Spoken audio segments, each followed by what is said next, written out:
Hey everyone, my name's Alistair and this is my good friend Johnny Wilson. Like I mentioned in our first video, my wife and I, Emily, have just moved to Palmerston North to start a church.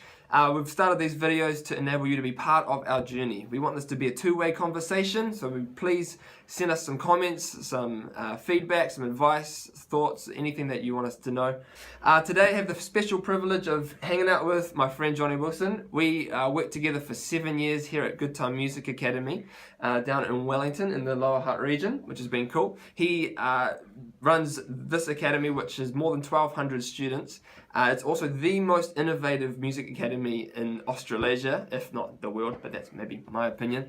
But yeah, it's almost one of, in fact, I think it's in the top 3 in terms of biggest music academies here in the country. So, like I said, I worked for Johnny for 7 years, and I've had the privilege of seeing his dream come to life. And I'll show you a bunch of videos of the current building where he is, and you've got to remember that this started in a dingy garage with one dodgy lamp and mice running up the walls. Mice running up the walls around the egg cartons and everything like that. Flood in the door. That's right. Yeah. The good old days. The good old days. So you'll see a few of these clips around here as well, and really seeing what the dream has become and the reality that it's made, which is great.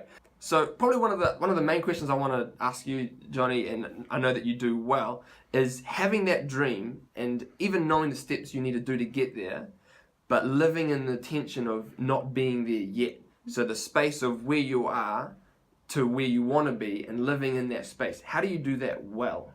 Yeah, okay. Well, I don't know if I do it well or not, but the couple things that come to mind are, one, you have to enjoy every season. And then just open your eyes, take a look around, enjoy each moment. Two, you have to work your butt off because the only way to get to the next step is by usually hard work or a stroke of good luck. And then the third is actually just realizing that your dream is bigger than your leadership capabilities at the moment, and so you actually have to go through all those steps before you're even the leader that could handle that. So and that's why you see things like people who win lotto and within a year they're bankrupt because they don't know how to handle that money. And so I might have almost 50 staff, but I would probably ruin the place if I jumped to 150 staff because I'm not the leader that can handle that. So I need to go 50, 60, 70, wow, 150, that's great. So enjoy the leadership steps, basically. Great. I think that's really encouraging for me, knowing that actually if I started where I wanted to be, and if I got there too quick, I probably wouldn't be able to handle what that dream looks like.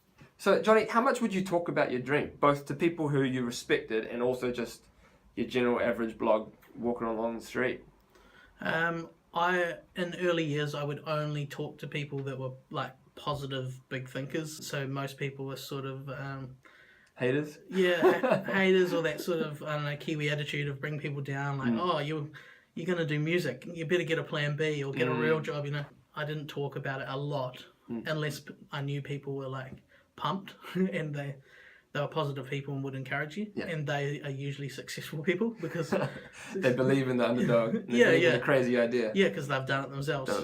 So you do have to be careful who you talk to. And for you, planting a church, a lot of people think churches are bad, and so you're going to be careful who you're going to share your great dreams to, because people are going to knock it, and you just don't need that negative energy to start things off. Because it's hard enough just doing the task to get it off the ground. That's true. Why be knocked down even further? That's great. Awesome. Well, I'm encouraged. I hope you're encouraged. Thanks for tuning in. I hope you enjoyed it. Like I said, we're going to be doing this once a week, so make sure you follow what's going on. Check us out on Facebook, Instagram, Twitter, all the rest of it as well. Next week, I'm back in Palmerston North, keeping you up to date with how things are going there. We'll be in our 3rd week, just will have finished our 3rd week there, so things will be cranking along. So make sure you comment and flick us a like as well. We'll catch you later.